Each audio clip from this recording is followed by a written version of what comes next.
What's going on, everyone? It's Stephanie Adams with SOS Solutions, and guess what? We gotta start paying our student loans again. No.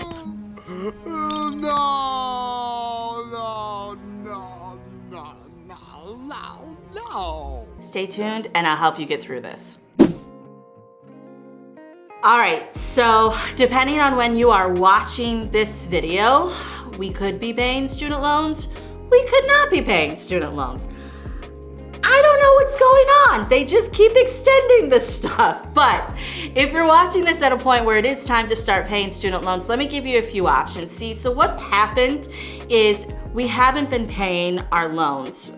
Some people haven't been paying loans. I've been paying my student loans, but if you are one of the people who hasn't been paying your student loans, chances are you've actually taken that money out of your budget. So it's no longer something that you are anticipating every month having to pay.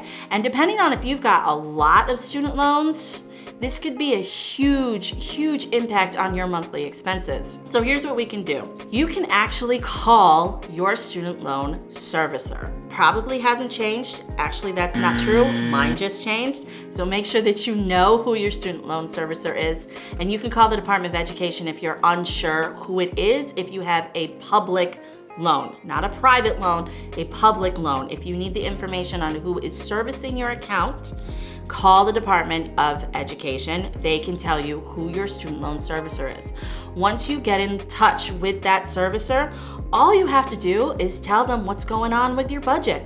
Chances are they're gonna need some proof of everything that you're saying. So they're going to need you to send them what you're spending money on. They're gonna help you calculate your disposable income every month. That's the money that is left over after your childcare is paid for, your groceries are paid for, your car payment, your house payment, all of those things that are included in your budget. It seems really invasive, but it's a great way for them to really know if you're gonna be able to pay back your student loans.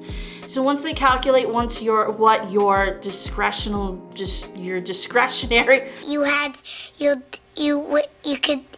Once they calculate what your discretionary income is, they're going to take a certain percentage of that to create your new student loan payment. Now, if they give you a number that you're like, oh my God, this is just way too much money, you can talk to them about putting it on an income-based repayment plan. And there's a lot of options that come with an income-based repayment plan. Seriously, there's like 10 of them, and I'm not gonna get into this in this video.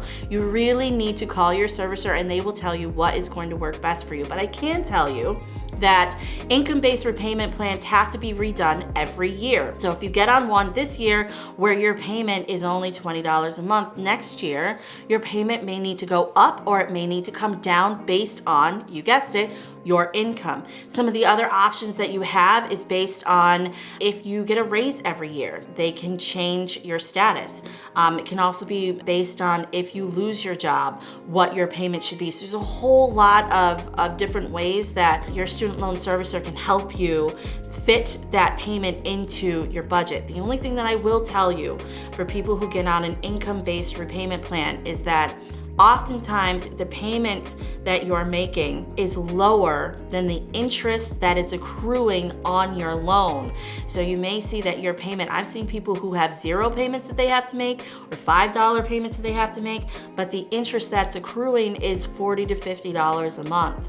So just be careful when you look at your credit report, you may see that the amount that you borrowed and versus what you currently own, there's a huge difference there. It's because that interest is accruing. So when you do get back on your financial feet, make sure that you start to overpay on those loans so that you can catch up on that interest that's been added to your loans. Otherwise, you're going to be paying them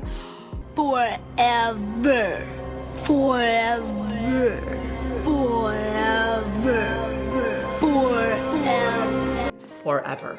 All right. Again, if you need help with this or you need further understanding or somebody just take a look at it, we are more than capable of doing that and walking you through the steps to how to get on an income-based repayment plan. Give us a call, 757-356-5756. I'm Stephanie Adams with SOS Solutions. We'll talk again soon. Take care.